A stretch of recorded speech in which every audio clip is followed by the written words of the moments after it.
નમસ્કાર મિત્રો, સરકારી આયુર્વેદ હોસ્પિટલ રાજકોટમાં આજે આપણી સાથે ભાર્ગવભાઈ છે કે જેઓ છેલ્લા 5 વર્ષથી એલર્જીક રાઇનાઇટિસ એટલે કે એલર્જીક શરદીની તકલીફથી પીડાઈ રહ્યા હતા. ઘણી બધી જગ્યાએ તેઓએ સારવાર પણ લીધી છે. છેલ્લા 2 થી 2.5 મહિનાથી તેઓ અહીં સારવાર લઈ રહ્યા છે. આ આયુર્વેદ સારવારથી તેમને પોતાની તકલીફમાં કેવું છે, ચાલો આપણે તેમની પાસેથી જ જાણીએ. ભાર્ગવ વિપુલભાઈ અગ્રાવત છે. હું જસદણનો રહેવાસી છું.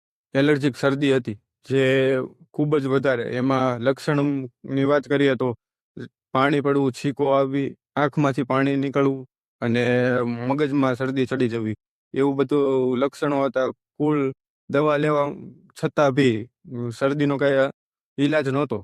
જ્યારે એલોપેથિક ને હોમિયોપેથિકમાં શરદી વધારે થતી દવા લેતા છતાં બી. રિલેટિવે કહેલું કે તમે રાજકોટ દવાખાને આયુર્વેદિક દવાખાનાની મુલાકાત કરો. ત્યારે મેં મુલાકાત લીધી.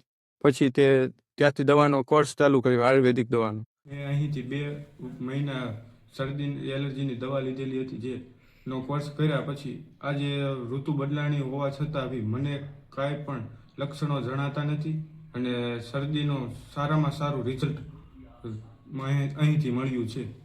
મિત્રો, આ એક સરકારી આયુર્વેદ હોસ્પિટલ છે જ્યાં દરેક દર્દીની સારવાર એકદમ ફ્રીમાં કરવામાં આવે છે.